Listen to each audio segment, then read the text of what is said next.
je vais vous présenter notre tout dernier kit, le kit Smarketing. Donc derrière ce terme un peu barbare, il se cache en fait une théorie, on va dire, qui est de faire cohabiter les marketeurs et les commerciaux. Et en fait, derrière cette théorie, il y a des choses très très pratiques d'organisation commerciale, d'organisation marketing. Donc l'idée, c'est vraiment d'accompagner en fait le prospect tout au long de son cycle d'achat, des visiteurs de notre site web jusqu'à la création d'un compte, on va dire, jusqu'à ce que le prospect devienne client. Et donc en fait, ce n'est plus le marketing qui génère cette demande et derrière le commercial en fait qui va prendre la relève tout au long du cycle d'achat. En fait, le marketing va venir en appui des commerciaux et inversement, les commerciaux vont faire des retours très qualitatifs et travailler main dans la main avec les marketeurs. En fait, derrière, tout ça, ça se prépare et on a besoin d'outils. On a pu l'expérimenter chez Pledis dernièrement dans la génération d'un plan marketing. Par exemple, en temps de levée de fonds, c'est encore plus compliqué de faire un plan, des projections en fait dans le futur. Et donc là, on a créé un petit outil où l'objectif, c'est vraiment, donc je déplace la petite bulle sur cet écran. L'objectif, c'est vraiment de vous aider en fait dans cette projection, d'être au plus près des statistiques aujourd'hui réelles et des statistiques futures. Et une fois qu'on a fait ce plan marketing, l'idée c'est comment le suivre en fait semaine après semaine, parce que souvent on va faire le bilan, on va dire tous les trimestres, ça peut prendre un temps monstrueux. Et donc là l'idée c'est avec une régularité, on va dire hebdomadaire et mensuelle, avec seulement quelques stats, de pouvoir voir si on est dans les clous ou pas. Donc là-dessus, nous avons donc une petite notice sur ce kit qui se en fait retranscrit en Google Sheet qu'on peut exporter en fichier Excel. C'est vraiment un outil opérationnel. Derrière, on va avoir en fait la configuration. Donc ça, c'est vraiment l'étape primordiale dans cet outil, où l'on va renseigner quelques chiffres clés. Donc là, on va avoir le nombre de clients signés par an, donc ici par exemple 110. Si vous n'avez pas les chiffres, l'idée c'est de mettre des estimations au plus proche pour au moins se faire une petite idée. Derrière, on va mettre en fait le nombre d'opportunités par an. Donc ça, c'est le nombre de rendez-vous faits par les commerciaux qui tout au long de l'année. Donc c'est vraiment des stats par an. Après, on va avoir le nombre de leads envoyés. Donc ça, c'est chez nous, on les appelle les MQL, Marketing Qualified Lead. L'idée, c'est des prospects en fait que l'on a qualifiés, qu'on estime chauds pour être passés aux commerciaux. Ensuite, on a le nombre de leads générés. Donc là, c'est le nombre de demandes, par exemple, sur le site web. Ensuite, on a le nombre de visiteurs par mois et on a une dernière donnée qui est très importante, qui est le cycle de vente moyen. Donc ça, en B2B, c'est vraiment primordial parce que si on a un cycle de vente, par exemple, de 3 mois, qui est un peu la moyenne chez nous, il va falloir les leads que l'on va faire rentrer, par exemple, en septembre, seront pour la fin de l'année. Si on est, par exemple, sur un cycle de vente beaucoup plus long de 6 à 8 mois, là, au moment où on part en vacances d'été, on a plutôt intérêt à avoir fait nos objectifs de génération de leads pour les faire signer dans l'année. Donc une fois qu'on a tous ces chiffres, ça va nous mettre en fait nos taux de conversion. Ça, c'est vraiment le cœur de la machine, puisque l'on va jouer là-dessus et on va essayer de se projeter dans l'année. Donc là, par exemple, prenons au hasard l'exemple d'une entreprise qui va prendre un Pledzi. Nous, ce que l'on constate, c'est qu'en général, on va peut-être passer un peu moins de leads.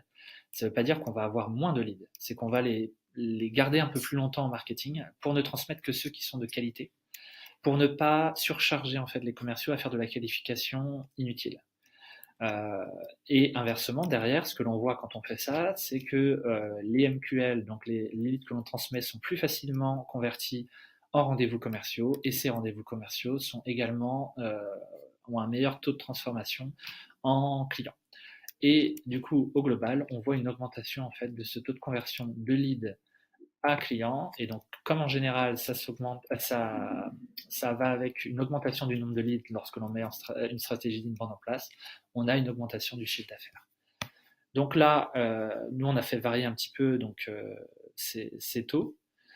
Et en fait, une fois qu'on a fait ça, il n'y a plus qu'à essayer de se projeter. Donc là, on a un nombre de clients, en gros, par mois, en fonction des chiffres que l'on a mis ici. On va pouvoir se dire, bon, là, on a fait 110 clients cette année, par exemple, on en a besoin de 139 l'année prochaine. Donc, ça va nous en faire, il faudra qu'on soit à 14 au mois de décembre. L'idée, si vous faites 14 fois 12, vous allez avoir plus que 139.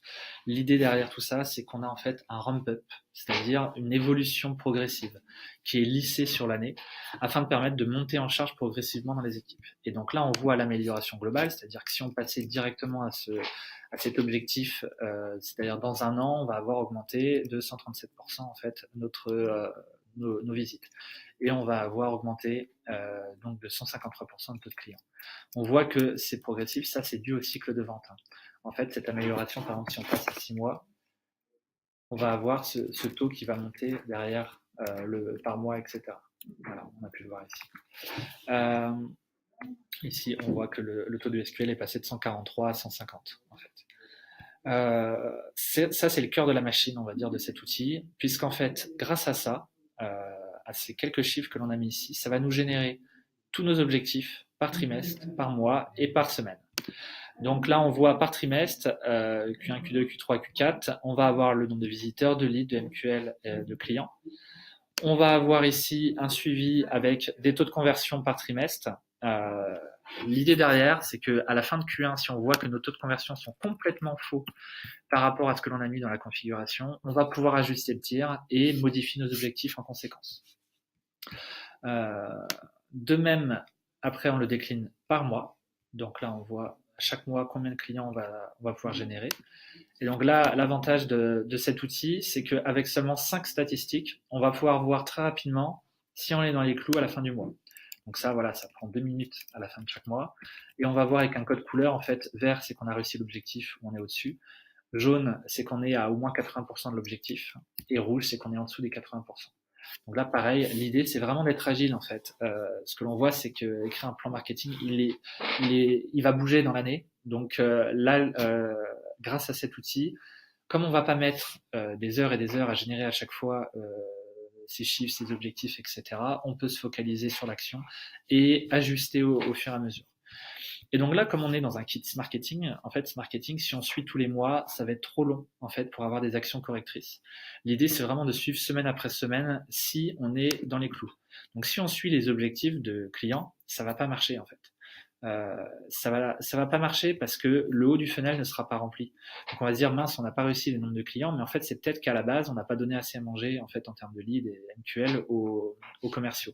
Alors que là, avec toute cette analyse du tunnel d'achat, on est capable de dire que par semaine, si on veut réussir nos objectifs, là il faut qu'on soit à 2200. Et 10 semaines plus tard, il faudra qu'on soit à 2400, donc 200 visites de plus. Donc là, le marketeur, au niveau opérationnel, il est capable de se dire, OK, j'ai 10 semaines pour générer en moyenne 200 visites de plus par semaine. Qu'est-ce que je fais? Donc 200 visites, c'est beaucoup plus parlant que de se dire, je dois générer 3 clients à la fin du mois. Là, au moins, il peut se focaliser sur un objectif qui est mesurable et il va pouvoir voir le niveau de qualité. Et en fait, le fait de suivre tous ces chiffres, donc il va peut-être réussir ses objectifs, mais derrière, si ça ne suit pas dans le funnel, les commerciaux vont être à même, grâce à cette organisation, de dire attention, là, ok, tu as réussi ton objectif d'augmentation, on a certes 200 visites de plus, mais ces visiteurs, tous les leads qui sont générés avec ces visites ne sont pas de qualité, donc on va peut-être passer à un autre levier. Donc en fait, ça a vraiment un côté passer de la stratégie à l'opérationnel grâce à cet outil. Donc là, on a nos objectifs, et en fait, tous les lundis matins, donc c'est ce que l'on fait aujourd'hui chez Pledzi, on va pouvoir mettre à jour nos chiffres. Donc là, on arrive, et donc par exemple, on va dire, bon, bah, cette semaine, on n'a pas très bien marché en termes de visites. En termes de leads, tout ça n'est qu'une simulation, on est d'accord. On a surperformé, on a lancé, je sais pas, un nouveau livre blanc, on a fait 150 leads. Par contre, ils ne se sont pas encore transmis en MQL. MQL, on est toujours sur la même tendance. Et SQL, c'était plutôt pas mal. Les commerciaux étaient très actifs. On en a fait 20 la semaine dernière. Donc là, on voit ces chiffres. Sur le coup, quand on voit ça, c'est assez compliqué à chaque fois de revenir aux chiffres du mois, de la semaine. Est-ce qu'on est dans les clous, est-ce qu'on l'est pas? Donc là, ce que l'on a fait, c'est qu'en fait, on a derrière ce petit onglet Presse Marketing, il nous suffit en fait d'aller, on a mis les indications ici, d'aller modifier les icônes dans les différents onglets. Donc là, ce que l'on va voir, on va juste déplacer en fait ces deux icônes. On va les déplacer d'une semaine et on va analyser. Donc ça, c'est la semaine en cours, ça, c'est la semaine précédente. Les objectifs hebdo de même. Donc on va les modifier. C'est un copier-coller, tout simplement. Jusqu'ici, rien de compliqué. Là, on reste sur le même mois. Et pareil pour le ramp-up, on reste sur le même objectif. Une fois qu'on a fait ça, l'avantage, c'est que ce fichier est relié à notre présentation que l'on va avoir tous les lundis matins. Donc là, vous voyez, ça m'a pris 1 minute top chrono de remplir ces statistiques. Il n'y a plus qu'à avoir cette présentation, j'ai plus qu'à cliquer à mettre à jour, et voilà. Et donc là, on voit très rapidement que, en effet, on est. Alors, est-ce que j'ai pris le bon 2850? Oui, on était bon. On est bien. Donc, on n'est pas très bon en trafic. Par contre, en effet, en leads, on est bon. En MQL, on était dans les clous, on est toujours dans les clous. En SQL, on est plus que dans les clous. Et sur le mois, bon, forcément, le mois n'est pas terminé, mais là, par contre, on voit qu'on est un petit peu dans le jeu. L'avantage, c'est que très rapidement, on voit les évolutions de semaine après semaine, et on voit, grâce à un petit code couleur très simple, où est-ce qu'on en est. En fait, ça, on a pu l'expérimenter, nous, chez Pledzi. L'idée, c'est d'avoir un retour très concret. On fait cette présentation en 15 minutes, on présente les chiffres, on en parle très rapidement, on commente très rapidement les chiffres. On va parler des demandes de démo, où est-ce que ça en est, pourquoi, est-ce que c'est bien, c'est quali, c'est pas quali. C'est un retour que même des chiffres, c'est toujours mieux en se parlant en fait. Et donc là, on va pouvoir avoir des actions très rapides et lancer la semaine de cette manière en fait. Pareil, on va voir qui a fait quoi dans les commerciaux.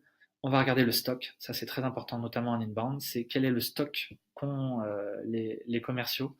Et ensuite, on va regarder la qualité. Est-ce que c'est hors cible, pas de projet, etc. Donc là, c'est une copie d'écran que l'on fait de notre CRM qui est Salesforce. Et à la fin, on finit toujours par des feedbacks. L'idée, c'est par exemple de nous, au marketing, de dire quel contenu on a prévu, les événements de la semaine, etc. Et aux commerciaux de nous faire leurs demandes en fait. Par exemple, si les commerciaux disent, en ce moment, tous nos prospects, ils sont en train de préparer leur plan marketing, par exemple. Ils ont besoin d'aide, ça leur prend du temps, ils ont plus de temps pour faire des actions opérationnelles. Et donc, par exemple, on arrive à des kits comme celui-ci pour essayer justement d'aider nos commerciaux. Donc là, j'espère que vous avez toutes les armes justement pour faire votre plan. Nous, on a confronté ces chiffres à tout ce que l'on a aujourd'hui dans le plan. Euh, on est plutôt pertinent. N'hésitez pas à nous faire des retours lorsque vous l'utiliserez. C'est quelque chose qui va forcément évoluer.